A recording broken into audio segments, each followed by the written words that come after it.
horumaray magaalooyinka waaweyn gaar ahaan kuwa ku yaala wadamada horay u maray ee uu Mareykanku koow ka yahay ayaa dadka waxa ay dhibaato ka haysataa goobaha la dhigo gaadiidka taasoo marar badan ku kalifta in ay bixiyaan ganaax ah in ay meelo khaldan uga tagaan gaadiidka waqtiga la ogol yahay inuu hal goob yaallo oo dhaafta iyo wixii lamid ah arrimahan iyo kuwa kale oo badan ayaa waxa ay keentay in dadku iyagana ay fakaraan oo la yimaadaan qaab ay mararka qaar uga baxsan karaan kharashka badan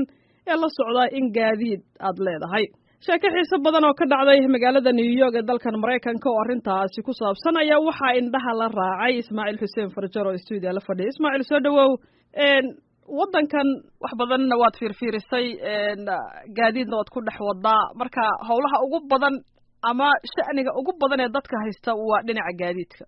oo marka Soomaaliya la joogo waxa la yiraahdaa qof gaari qaba ma fiyooba oo loola jeedo maanta bir baa jabta la leeyahay bir waxa la oolida uu daadanaya maalinta dambe taayirkii waddo la fadhiya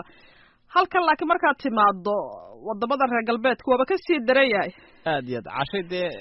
anigu inkastaanan ahayn de bahda waqtiga badan joogtay ee way araga ku ah dhinaca gaadiidka iyo wadooyinka iyo meelaha iyo waxyaabo kale halkan waxyaabo badan baa laga fikiraa laakiin in dhinaca baar wada gaari Soomaa intaas wax badan baa aad baranaysa hay waxa kamid ah markaad aroortii soo kacdid caashay waxaad ka fikiraysaa gaariga halkaad marin lahayd hay waxaad ka fikiraysaa halkaad dhigi lahayd waxaad ka fikirtaa laga yaabo halkaad maraysaa waa lacag oo wado lacagad maray waxa laga yaabaa inaad meesha dhigisaana waa lacag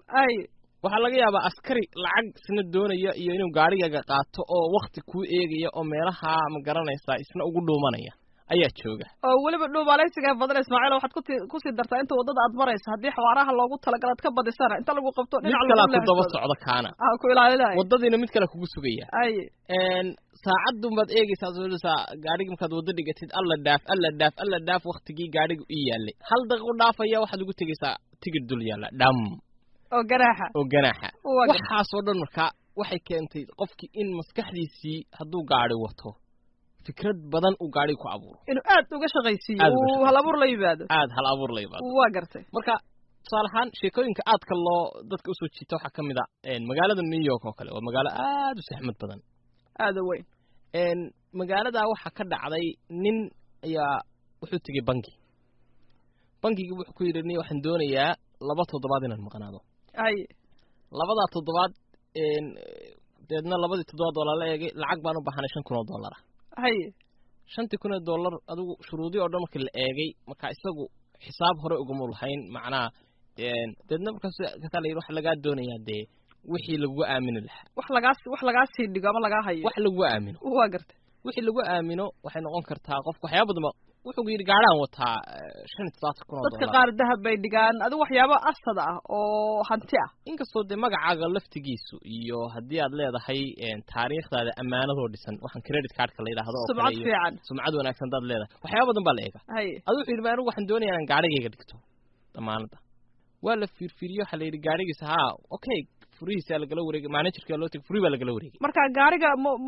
ma u qalmay $5,000 gaarigu $75,000 baa 70,000 buu dheer yahay inta uu qaatay 70,000 buu dheer yahay waa gartay nimankii way yaabeen gaariga keenba yiraahdeen way istaadeen xagga hoose geliyeen waraaqhiisa way eegeen gaariga sagaal ila waana gaari la yaqaan noociisa gudahay bay geliyeen waa loo xareeyay waa gartay markii gaarishkii gide ilaa wuxuu leeyahay bangigu meel la dhigo gawaarida ninkii iska tagay 5 kun buu qaatay dulsaar baa la saaray lacagtiisii 2 toddobaad maqnaa uu soo laabtay dulsaarkii waxa ku koray $15 marka waa inuu bixiyaa 5,000 oo ila socoto $15 oo macaasha 5,000 uu dhiibay $15 uu dhiibay furi baa loo dhiibay markii furaa loo dhiibay weydiiyay waxa la inta aad maqnayd arrintaadu waa la isweydiiyay arrin hore noo soo martay ma ahayn inaad nin hanti haysta aad tahay oo aan 5,000 u baahnayn inaad tahay ayaan ogaanay maxaa khaldan ninkii wuxuu si yar oo fudud ugu jawaabay bal waxaad ii sheegtaan meesha aan ka ahayn bangigan ee New York ku taala ee $15 oo kaliya 2 week gaariga lagu sii parking garaysan karo ama la sii dhigan karo wuxuu meesha amaana 2 week aan dhigtay $15 ku dhigtay parkingkiini ama meesha de gawaarida aad dhigtaan $15 kaliya iga qaaday buu yiri marka waa cala maalin $1 baad iga qaadaysay haddaan magaalada kala geysto meel halkan la mid ah $40 ba maalintii laga qaadi lahaa marka waxaa lagu dhufan lahaa 2 toddobaad oo intaa lagu dhuftay lacag badan bay noqon lahayd ha hal maalin hadduu ka bixiyo suuqa ayaa waxay ka badan tahay 2 weekba waa gartay marka waa nin aad u soo fikiray oo jilibka soo laabay jilibka soo laabay halkiiba meeshii waxay noqotay marka meesha saasaa looga fikiraa gaadhi dhigashada